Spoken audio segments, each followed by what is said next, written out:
O amor de Deus é muito mais do que uma língua pode dizer. Ele chega até as estrelas e alcança a órbita mais profunda do pecado. Deus deu o Filho pelos pecadores culpados. Ele reconciliou seu Filho errante e perdoou seus pecados. Ó amor de Deus, tão rico e puro, tão ilimitado e puro, eternamente. Esse amor deve ser a canção dos santos.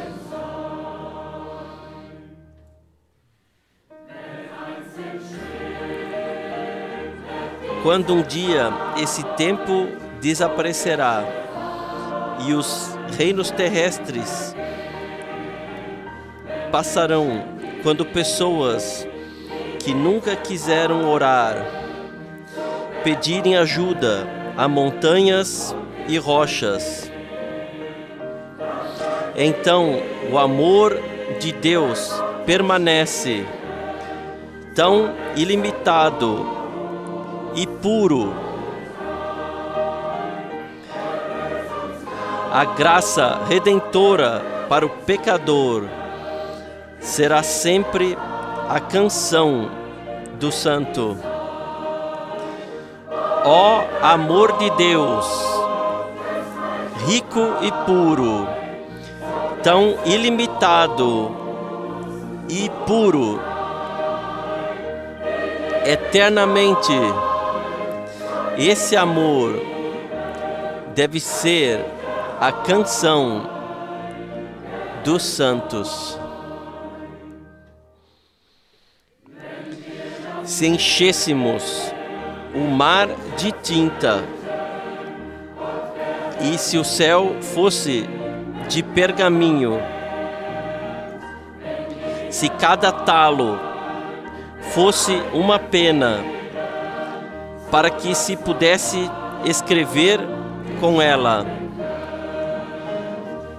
Escrever o amor de Deus consumiria o vasto mar.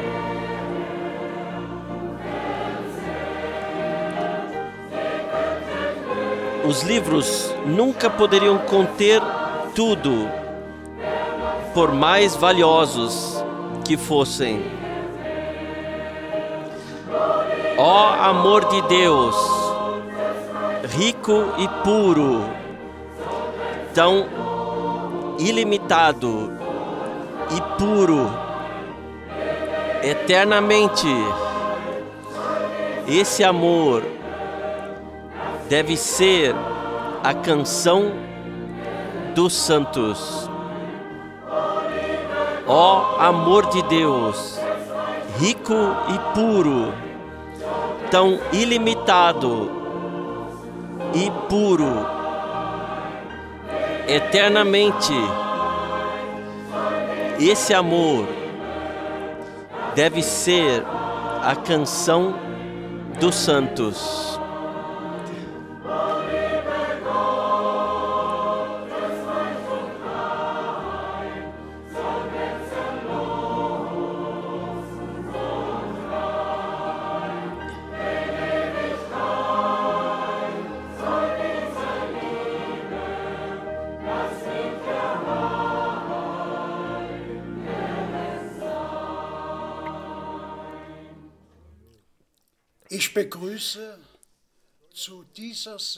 Eu saúdo a todos os irmãos e irmãs no Senhor em todo o mundo para essa transmissão com a palavra da Escritura de Tito, capítulo 3, versículos 4 a 7. Tito, capítulo 3, a partir dos versículos 4 até 7. Mas quando apareceu a benignidade e o amor de Deus, nosso Salvador, para todos os homens, não pelas obras de justiça que houvéssemos feito, mas, segundo a sua misericórdia, nos salvou pela lavagem da regeneração e da renovação do Espírito Santo, que abundantemente Ele derramou sobre nós por Jesus Cristo, nosso Salvador, para que, sendo justificados pela sua graça, sejamos feitos herdeiros, segundo a esperança da vida eterna. Que o Senhor abençoe todos os ouvintes de sua preciosa palavra. Antes de ouvirmos a pregação, lerei uma saudação do irmão Frank. Amados irmãos e irmãs, eu saúdo de coração em todo o mundo, no precioso nome de Jesus Cristo. Com grande gratidão eu olho para os 70 anos de meu ministério que passaram, durante os quais Deus abençoou por toda a terra. Estava no plano de Deus revelar todo o seu conselho em nosso tempo e proclamar a eternamente válida mensagem de salvação a toda a criação. Mas agora, aos 90 anos de idade, meu corpo está enfraquecido. Sinto-me como Paulo, que escreve em Gálatas 4, e vós sabeis que primeiro vos anunciei o Evangelho estando em fraqueza da carne. E não rejeitastes, nem desprezastes isso que era uma tentação na minha carne. Antes me recebestes como um anjo de Deus, como Jesus Cristo mesmo. Como tenho dito com frequência recentemente, o irmão Branham fez o seu ministério e eu fiz o meu. Ninguém precisa esperar por mim. O próprio Senhor fará a conclusão mundialmente. Minha preocupação sempre foi ligar os crentes com Deus. Nós não somos seguidores de Paulo ou Branham, mas de Jesus Cristo, nosso Senhor e Salvador. Assim como o próprio Senhor completou sua obra de criação, Ele mesmo completará sua obra de redenção. Agora se trata de que todos os verdadeiros crentes em todo o mundo creiam somente o que as Escrituras dizem. Somente assim a congregação entrará na unidade do Espírito e todos os que são de Deus ouvirão a voz da palavra de Deus. Sejam em todo o mundo abençoados em todas as nações e línguas, no santo nome de Jesus. Amém. Irmão Frank, nós somos gratos ao Senhor por podermos estar aqui novamente nesta manhã. Eu somente espero que todos aqueles que estavam esperando estar no outro edifício já o tenham superado de que estamos aqui nessa manhã. Às vezes, podem ser pequenas coisas que o inimigo torna tão grandes para nós diante dos olhos que todas as bênçãos desaparecem. E temos que ter muito cuidado para que isso não aconteça e que realmente aceitemos tudo assim como vem. E então seremos abençoados. Como nosso precioso irmão já disse, no caminho para casa, ele ouviu que Deus havia abençoado. E se ouve isso em todos os lugares, as pessoas dizem que nunca experimentaram tal profundidade na palavra de Deus e na comunhão do Espírito. Não haviam vivenciado isso anteriormente. E eu somente espero que as expectativas dessas pessoas não estejam direcionadas a uma pessoa, mas a Deus. E permaneçam também assim. Se as pessoas agora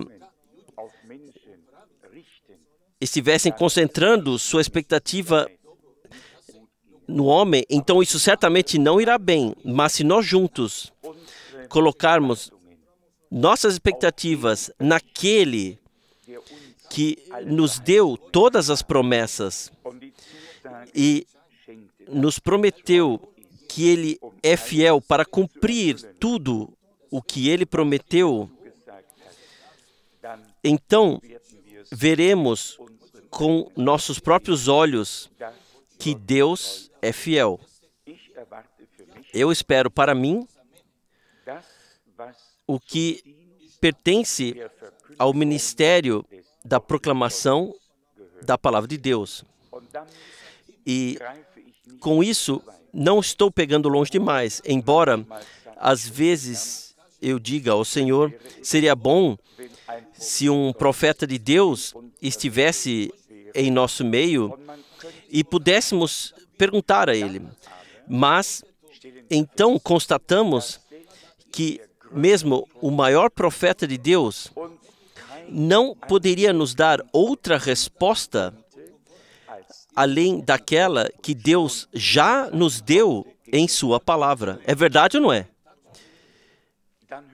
Então paramos de discutir com Deus e dizemos, Senhor, Tu já respondeste.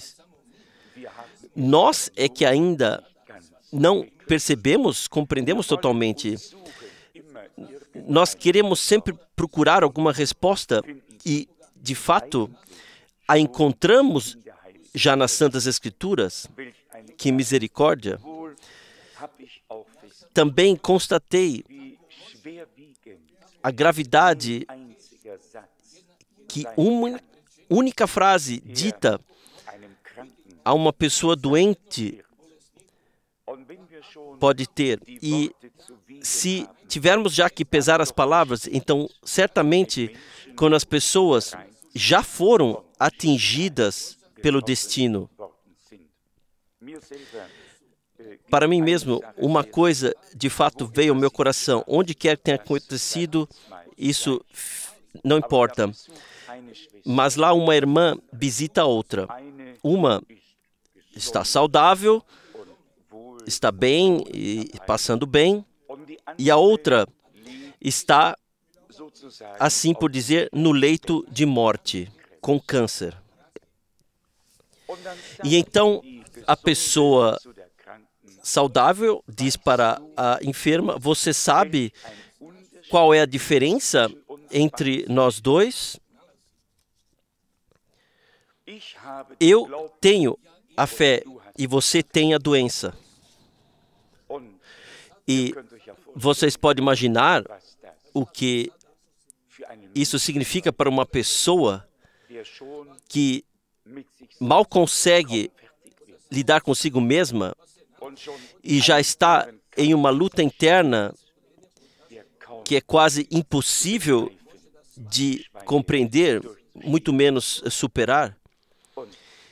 E a irmã saudável foi embora com um sorriso e um aleluia, e louvado seja o Senhor. E a enferma, quase poderíamos dizer, jazia ali em desespero de alma. Irmãos, irmãs, algumas coisas tocam o coração. Vamos pesar as palavras que nós queremos expressar. Seja cada um tardio para falar, rápido para ouvir, mas tardios para falar, e ainda mais tardios para se irar.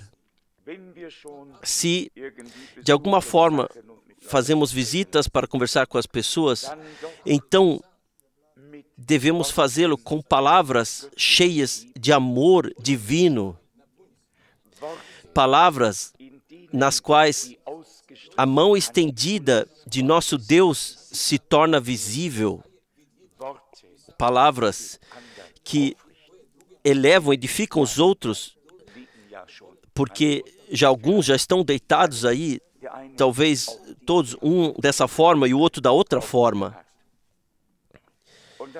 E então ficamos cientes o que significa ter o amor de Deus no coração. E o amor não acrescenta ao outro mais dor e sofrimento ao sofrimento que já tem, mas o amor sofre junto, carrega junto, tolera junto. Isso agora tem que se tornar revelado. Todo o resto foi apenas uma postura piedosa e todos achavam que estavam certos.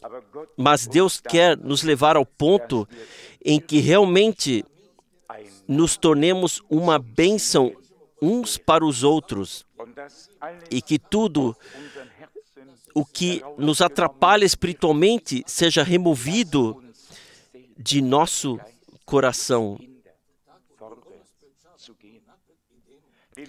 Pois recebemos as maiores revelações da palavra de Deus.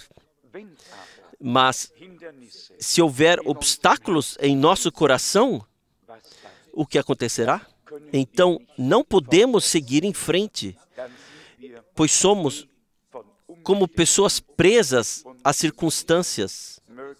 Que o Senhor coloque em todos nós tal anseio de sermos uma bênção uns para os outros, de carregarmos uns aos outros. Cada um aceita o outro assim como é, e cada um se aplica ao outro. Então, Deus abençoará e estará conosco. Eu creio que foi o penúltimo versículo, ou até mesmo o último, ou ambos, como está aqui. Portanto, tu lhes farás fugir com tuas flechas postas nas cordas, lhes apontarás ao rosto. Não nós, não você, mas o Senhor porá em fuga os seus inimigos por causa da sua honra, por causa da sua justiça, por causa da sua veracidade. O salmista diz em outro lugar: levanta-te, Senhor, e sejam dissipados os seus inimigos. Ele os dispersa e eles têm que fugir. E não é apenas o rei que se alegra com a ajuda de Deus, como já lemos. O rei se alegra por tua ajuda. Eu quero dizer, até mesmo um mendigo se alegra com a ajuda que Deus lhe dá. O homem era rei e se envolveu nisso, e assim todos, o mendigo, o alemão, ou qualquer outra nacionalidade, ou quem quer que seja, cada um que experimentou a ajuda de Deus pode aqui se incluir e dizer: Senhor, eu experimentei a tua ajuda pela graça. No próximo versículo está: levanta-te, Senhor, na tua força. Então cantaremos e louvaremos o teu heroísmo. O seu nome é maravilhoso, conselheiro, poder, Deus heróico, Pai eterno. E nós temos o direito de esperar que Deus cumpra ações que excedam nossas expectativas, porque assim que dizem as Santas Escrituras, eu creio que está no profeta Isaías 64, onde o homem de Deus clama do fundo de seu coração: ó Deus, que rasgaste os céus, que abatesses. Eu quero dizer, certamente já lemos isso aqui muitas vezes. Que passagem bíblica ainda não tenhamos lido aqui? Certamente poderíamos perguntar isso. Isaías 64. Ó, se fendesses os céus e descesses, se os montes se escoassem diante da tua face, como quando o fogo inflama a lenha e faz ferver as águas, para fazeres notório o teu nome aos teus adversários. Assim as nações tremessem da tua presença, quando fazias coisas terríveis que não esperávamos. Que Deus faça isso pela graça. Nós vemos que as coisas estão tomando forma em todos os aspectos. Ninguém sabe quanto tempo mais vai demorar ainda. Mas uma coisa todos nós sabemos é que estamos vivendo no último tempo e que até mesmo o fim dos tempos terá um fim. E que o Senhor retornará para levar os seus para casa. Eu também expressei isso aos meus filhos quando estávamos sentados juntos, e depois ao meu filho mais novo, no meu aniversário, eu disse: quando vocês servirão ao Senhor? E vocês sabem como eu sinto em relação a isso. Eu penso, se as pessoas não servirem ao Senhor enquanto estiverem aqui na terra, o que farão com Ele, então, na glória? Então, o que os atrai a Ele, se aqui eles não têm tempo para Ele? Se aqui eles passam ao largo dele, o que os atrairá lá? Eu creio que cada pessoa que realmente vivenciou a graça de Deus o serve. E o Senhor diz, eu penso, está no profeta Malaquias: então vereis a diferença entre aquele que serve a Deus e aquele que não o serve. E o que isso inclui tudo, não apenas para fazer algumas palavras piedosas em algum momento, mas para que estejamos à disposição do Senhor com todo o nosso coração e alma, com tudo o que há em nós. Eu mesmo não estou preparado para essas perguntas ou para essas palavras, mas isso tem que estar aqui. É Malaquias 3, versículo... Eu leio versículo 16. Então, quando aqueles que temem ao Senhor falam cada um com seu companheiro, e o Senhor atenta e ouve. E há um memorial escrito diante dele para os que temem ao Senhor e para os que se lembram do seu nome, ou respeitam o seu nome. E eles serão meus, diz o Senhor dos Exércitos. Naquele dia que farei, serão para mim particular propriedade, poupá-los-ei, como um homem poupa a seu filho que o serve.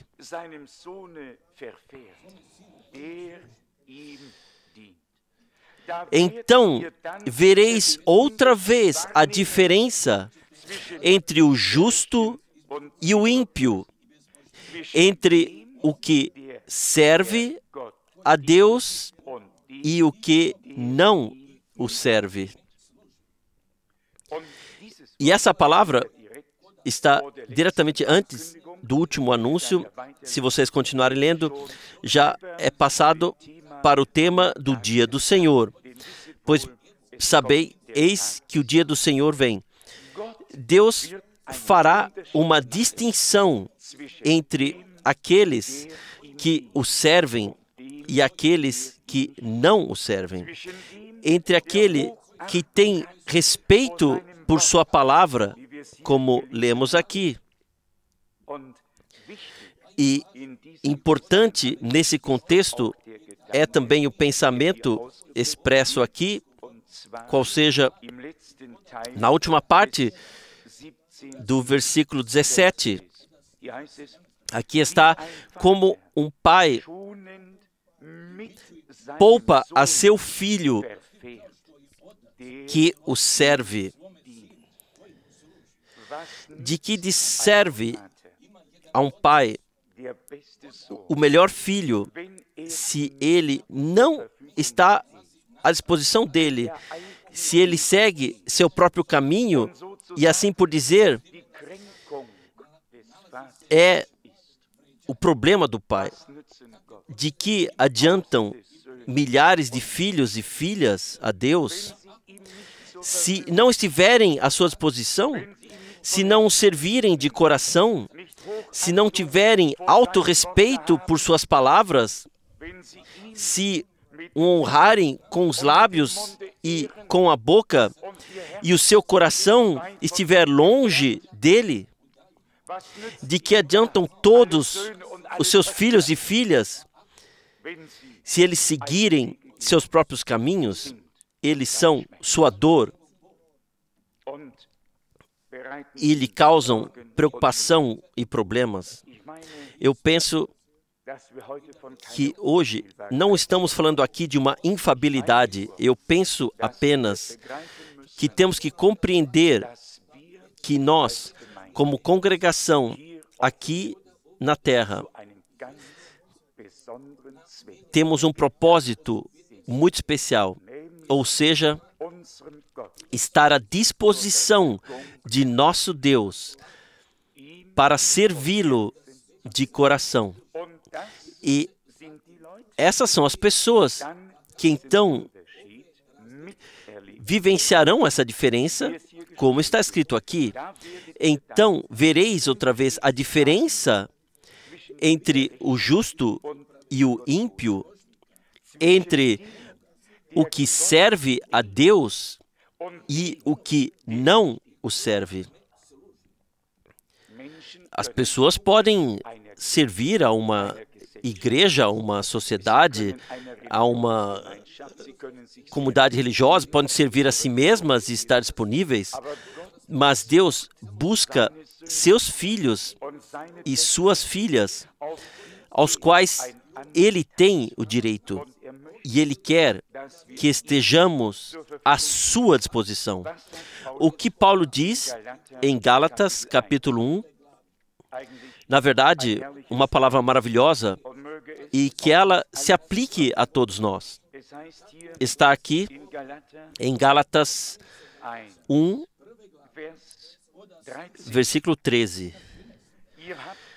Porque já ouvistes qual foi antigamente a minha conduta no judaísmo, como sobremaneira perseguia a congregação de Deus e a assolava,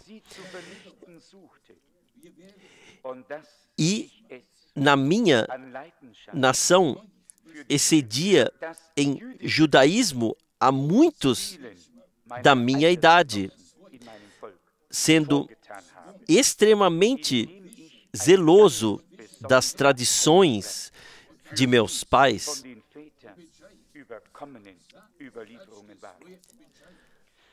Mas quando aprouve a Deus, que desde o ventre de minha mãe me separou e me chamou pela sua graça, revelar seu Filho em mim, para que o pregasse entre os gentios, não consultei carne nem sangue, nem tornei a Jerusalém a ter com os que já antes de mim eram apóstolos, mas parti para a Arábia e voltei outra vez a Damasco. O que foi isso? Deus se revelou a um homem que era zeloso por uma causa que ele considerava correta. Mas ele não havia compreendido que o tempo já havia avançado e que todas as profecias já haviam se cumprido. No entanto, ele recebeu a ligação à obra de Deus.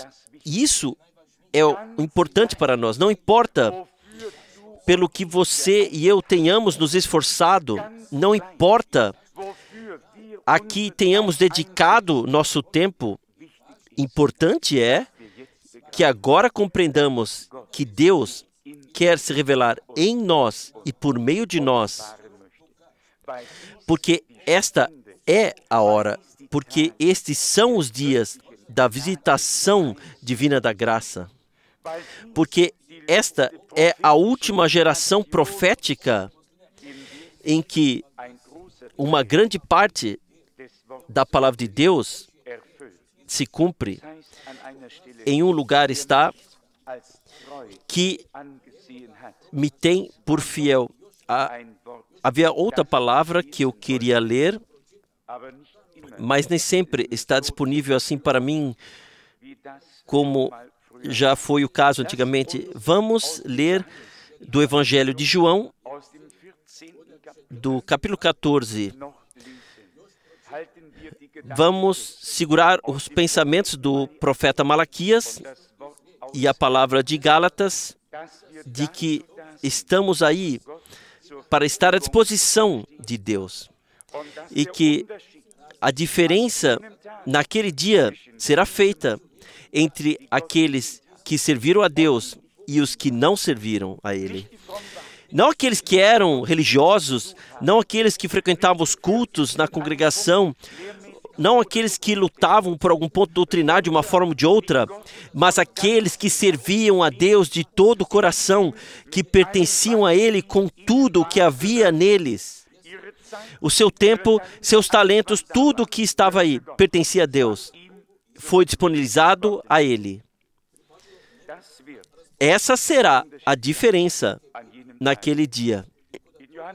Em João 14, versículo 12, a palavra que o irmão Branham leu com muita frequência, aqui está. Em verdade vos digo, que aquele que crê em mim, também fará as obras que eu faço, e as fará maiores do que estas, porque eu vou para meu Pai. E tudo quanto pedirdes em meu nome, eu o farei, para que o que pedirdes em meu nome, eu o farei, para que o Pai seja glorificado no Filho. Versículo 15.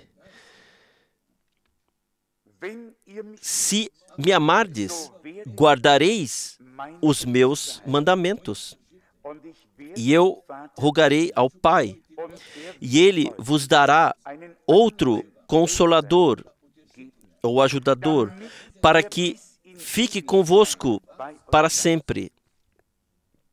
O Espírito da verdade, que o mundo não pode receber, porque não o vê, nem o conhece. Mas vós o reconheceis, porque permanece convosco e estará em vós. Não é esta uma palavra maravilhosa?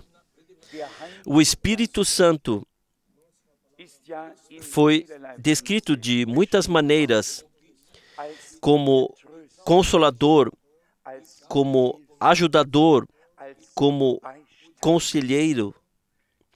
Ele se tornou tudo para nós. E quando reconhecemos que esse Espírito da verdade nos conduz a toda a verdade e que o mundo não pode recebê-lo, ele não o vê e não precisa dele. Somente quem é da verdade pode receber o Espírito da verdade. E o Senhor fala: minha palavra é a verdade. E aqui distinguimos claramente entre uma unção pelo Espírito, que muitos têm, que milhões têm nessa geração, e entre a genuína recepção do Espírito Santo em sua alma e na minha alma, em ligação com a semente da palavra de Deus.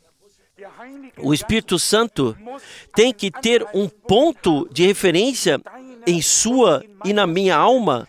Ele tem que ter um ponto de contato, ele tem que ter. E se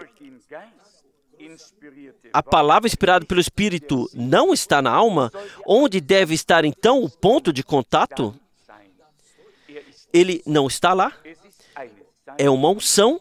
As pessoas se alegram e depois seguem seu próprio caminho. Mas Deus tem pessoas na terra, um povo que Ele designou para reconhecê-lo, para receber sua palavra e para ser guiado pelo Espírito em toda a verdade. No versículo 18 está: não vos deixarei órfãos, voltarei para vós, ainda um pouco, e o mundo não me verá mais, mas vós me vereis, porque eu vivo e vós vivereis. Naquele dia conhecereis que estou em meu Pai, e vós em mim, e eu em vós. Esse é o efeito da palavra e do Espírito de Deus. O fato de reconhecermos isso. E agora, vamos nos perguntar, de fato, concretamente, se isso já aconteceu.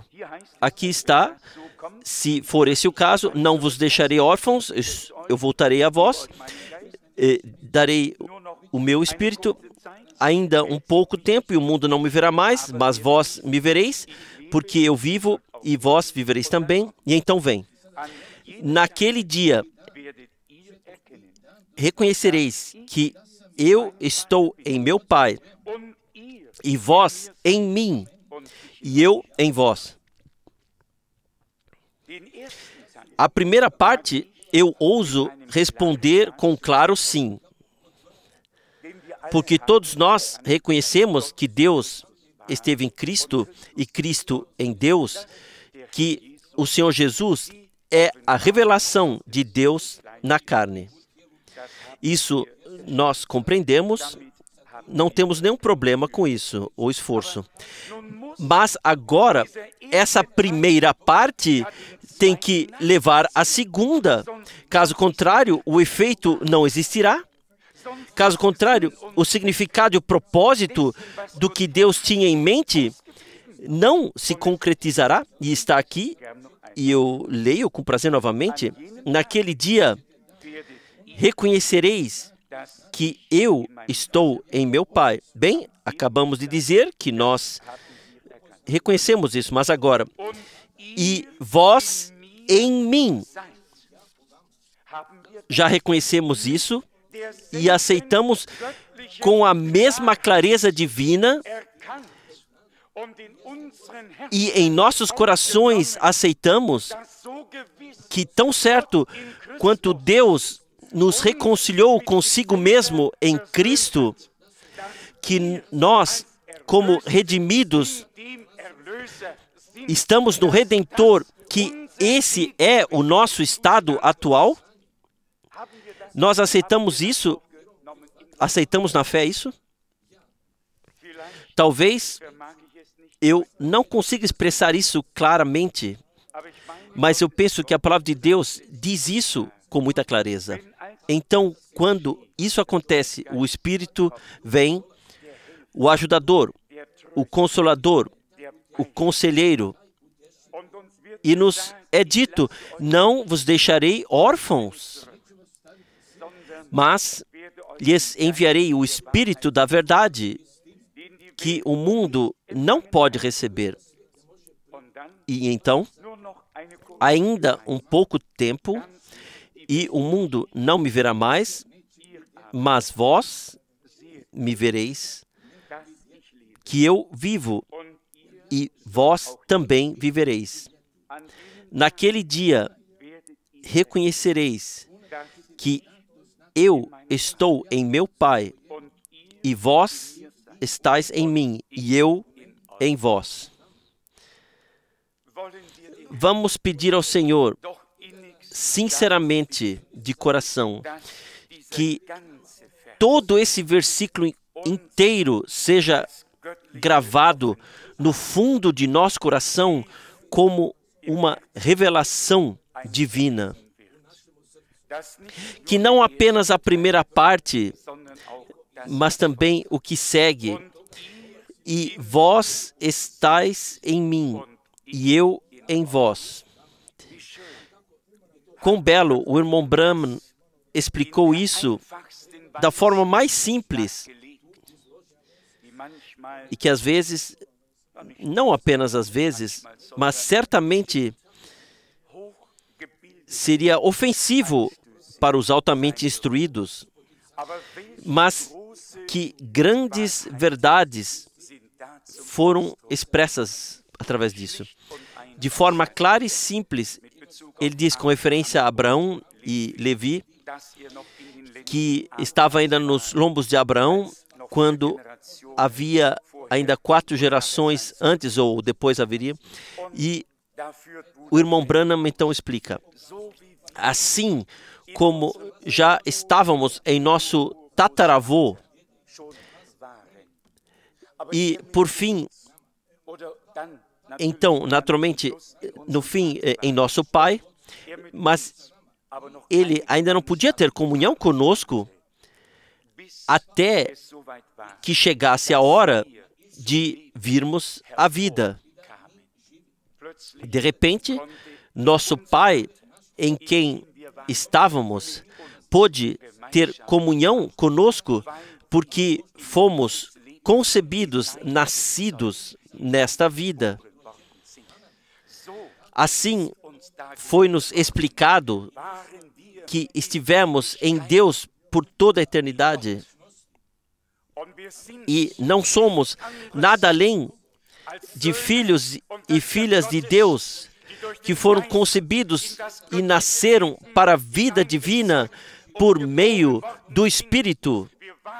Nós estávamos em Cristo e estaremos com Ele e nele para sempre. Todos esses são pensamentos tão maravilhosos. E eu penso que nunca houve uma época em que as coisas divinas e todo o plano de salvação tenham sido explicados de forma tão simples, mas tão abrangente e tão profunda como nos dias de hoje. Mas de que nos serviria se todos disséssemos, nós reconhecemos o batismo bíblico e entendemos a divindade, se não compreendêssemos que nós estamos em Cristo e que Ele está em nós, e somente então nós temos confiança em Deus. E até esse ponto falta confiança, porque, por assim dizer, nós duvidamos naquilo que Deus fez por nós e em nós. E, na verdade, apenas esse pecado ruim, e esse é o pecado da incredulidade. O que o Senhor diz no Evangelho de João? Se não crerdes que eu sou, morrereis em vossos pecados. E o que João escreve em sua carta? Quem não crê a Deus o faz mentiroso. Ninguém dirá a Deus, tu não disseste a verdade? Ninguém fará isso. Mas está aí a frase poderosa: quem não crê a Deus o faz mentiroso. Se eu não crer em você, o que você me diz, o que eu fiz então? Então eu coloquei em dúvida aquilo que você me disse.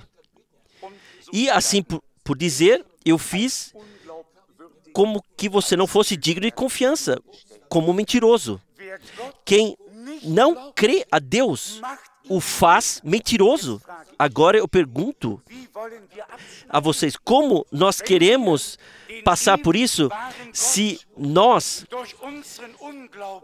nos isolemos, fizermos de Deus, eternamente verdadeiro Deus, um mentiroso por meio da incredulidade? Como nós nos apresentaremos diante dele?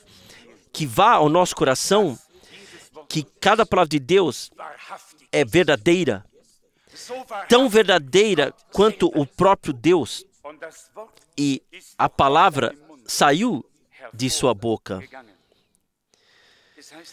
Está aqui adiante, no Evangelho de João, no capítulo 15, versículo 18. Se o mundo vos odeia, sabei que, primeiro do que a vós, me odiou a mim. Se fosseis do mundo, o mundo amaria o que era seu, mas porque não sois do mundo, antes eu vos escolhi do mundo, por isso é que o mundo vos odeia. Lembrai-vos da palavra que eu vos disse. Não é o servo maior do que o seu senhor. Se a mim me perseguiram, também vos perseguirão a vós. Se guardarem a minha palavra, também guardarão a vossa. Também isso eu tenho que crer. Se eu não crer nisso, então, fazendo aquele que expressou isso um mentiroso. E esse é o meu Senhor e o meu Deus. Ele diz, se obedeceram a minha palavra, também obedecerão a sua. Aqui se trata de uma missão divina, de um envio divino, um mandato divino, para levar a palavra revelada por Deus às pessoas. E os que são de Deus ouvem os que são enviados por Deus. E quem é enviado por Deus fala as palavras de Deus, pois elas são uma revelação viva em seu coração. e ele se tornou uma parte desse propósito divino. E eu penso que é para lá que Deus quer nos levar, todos nós. Não que agora nós façamos imaginações, isso tem que acontecer, agora vamos fazer isso, vamos fazer aquilo. Não fazemos nada além de uma coisa, que creiamos a Deus e levamos a sério as palavras que Ele dirige a nós e reconheçamos e de acordo com a palavra de Deus, tenhamos nosso estado pessoal de fé. E falemos, Senhor, eu aceito isso pela fé. Assim como Tu, ó Deus, estiveste em Cristo, assim agora Cristo está em mim. Pois assim diz a Tua palavra. Tu não me deixaste órfão, mas me deste o Teu Espírito. Ele é o meu advogado, meu ajudante, meu consolador. Ele me guia em toda a verdade. Quem de nós poderia atribuir a mínima coisa a si mesmo? Não andamos todos nós nas trevas? Será que todos nós não sabemos o que Deus ordenou para esse tempo? Mas Deus se voltou para nós em sua graça e quer nos fortalecer em nossa fé hoje. Deus não tem interesse em destruir seus filhos ou abatê-los. Isso o inimigo faz, já de uma forma bem generosa. Deus não precisa acrescentar mais nada a isso. Mas Deus está interessado em nos edificar, em nos fortalecer em nossa fé, em nos tornar mais fortes. Não apenas que digamos, nós fomos agora abençoados. Eu quero vos dizer uma coisa. A menos que nós nos apoiemos na palavra certa de Deus e digamos, Senhor, hoje eu tomo minha posição na fé. Eu reconheço para que Tu me destinaste e elegeste. Se apenas agradecemos a Deus de forma geral e não tivermos Sua palavra diante de nós, então estaremos agradecendo, mas passando ao largo dela. Então isso não funciona. É preciso, de fato, ser assim, que nós sempre tomemos como fundamento a palavra, nos apoiemos nela e digamos, fiel Deus, tudo isso Tu fizeste por mim. Tu me redimiste. Tu derramaste o Teu sangue por mim. Tu me chamaste pelo meu nome. Eu sou Teu. Essas coisas nós temos que nomear pessoalmente, consultando as Escrituras, pois da palavra vem a pregação, e da pregação a fé, e a pregação nos leva de volta por meio da fé, a palavra da qual surgiu. E então nós temos a ligação com Deus, e podemos dizer-lhe, ou agradecer a Ele, pelo que Ele já fez. Senhor, Tu ajudas o rei, exclamou Davi. Hoje, nós podemos exclamar, Senhor, Tu ajudas a mim. E quem ousar dizer isso na fé, ele pode fazê-lo, dizendo, Senhor, Tu me ajudaste, Tu me redimiste, Tu me tornaste o Teu filho, Tu me reconciliaste, Tu me concedeste a vida eterna, Tu me destinaste a servir a Ti. Isso nós temos, com a ajuda de Deus, realmente dizer na fé, por convicção. E eu penso que não será difícil para nós hoje. Nós vimos com Paulo, ele estava se esforçando de uma forma muito poderosa, mas ainda não tinha consciência da situação do que estava acontecendo naquela época. Mas então o Senhor se revelou a ele. E então ele lutou da mesma forma pelo Evangelho de Jesus Cristo. Ele deu a sua vida. E se lermos, eu creio, 2 Coríntios 11 e todos os acontecimentos que ele foi batido, até mesmo açoitado e assim por diante, e todas as coisas que ele teve que passar. Mas uma coisa era certa: ele carregava a nobre semente da palavra de Deus. E ele também diz, em um ponto na carta aos Coríntios, embora nosso homem terreno seja desgastado, o homem interior está sendo fortalecido dia a dia e se renova dia a dia. Irmãos e irmãs, também nós queremos fortalecer uns aos outros na fé. Nós queremos encorajar uns aos outros, e isso por plena convicção e do fundo do coração.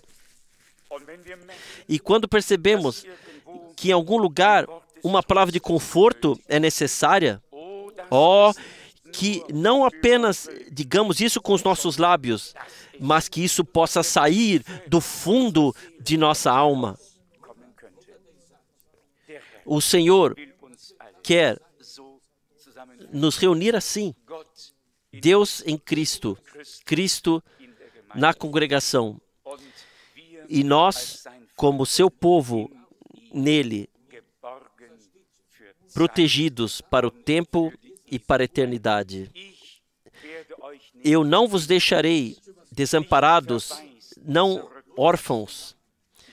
Eu voltarei a vós. Ele é um verdadeiro Pai e morreu, mas ressuscitou. Vocês conhecem a história. Eu gostaria de terminar com o que essa mulher disse ao irmão Branham. Sim, você também prega Jesus Cristo e ele morreu? E ele disse, isso é verdade, mas ele ressuscitou dos mortos no terceiro dia. E eu não sirvo a um Senhor morto, mas ao Senhor vivo, que ressuscitou dos mortos, que venceu a morte e o inferno, que nos redime, que nos perdoa, que nos atrai a si por pura misericórdia e amor. Ó amor de Deus, tão pleno e livre, desde tempos antigos e sempre novo, que nós sejamos dominados por esse amor divino. E eu direi a vocês livremente, uma pessoa que só entra em uma congregação por meio de algum tipo de doutrina ou se categoriza religiosamente, tal pessoa acabará no fim saindo de mãos vazias com a sua doutrina. Deus quer nos inundar com o seu amor. Então Deus amou o mundo de tal maneira que deu seu Filho unigênito, para que todo aquele que nele crê não pereça, mas tenha a vida eterna. O amor de Deus está acima de tudo. E se nós o temos, realmente recebemos no amor a reconciliação, perdão, graça, salvação, vida eterna. Tudo foi revelado no amor de Deus e por meio do amor de Deus na cruz do Gólgota. E essa é uma palavra do Senhor. Todos os redimidos levarão em seu coração o que aconteceu por meio de nosso Salvador no Gólgota. E isso será revelado por meio deles. A palavra da cruz não é uma pregação vazia sobre coisas que aconteceram, que talvez devêssemos considerar em termos de história ou história da salvação, mas lá aconteceu algo com você e comigo, por você e por mim. Nós temos parte naquilo que Deus fez, que hoje nós sejamos dominados pela graça e pelo amor de Deus e possamos dar graça ao nosso Senhor de todo o coração e de toda a alma, a gratidão devida.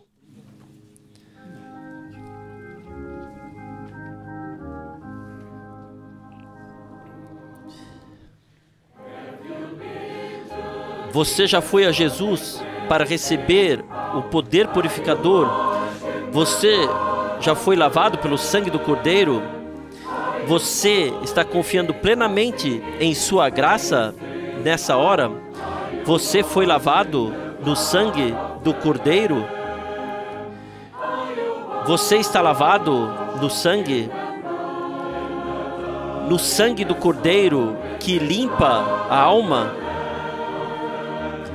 As suas vestes estão imaculadas, são brancas como a neve. Você está lavado no sangue do Cordeiro? Você está caminhando diariamente ao lado do Salvador? Você está lavado no sangue do Cordeiro? Você descansa a cada momento no crucificado? Você está lavado no sangue do Cordeiro? Você está lavado no sangue do Cordeiro que limpa a alma? Suas vestes estão imaculadas, são brancas como a neve. Você está lavado no sangue do Cordeiro? Quando o noivo chegar, suas vestes estarão brancas. Você está lavado no sangue do Cordeiro. Sua alma estará pronta para a brilhante presença dele. Então seja lavado no sangue do Cordeiro. Você está lavado no sangue do Cordeiro que limpa a alma. Suas vestes estão imaculadas, estão brancas como a neve. Você está lavado no sangue do Cordeiro.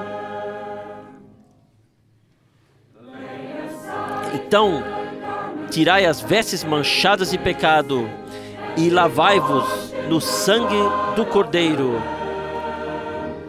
Há uma fonte que jorra para a alma imunda. Lavai-vos no sangue do Cordeiro.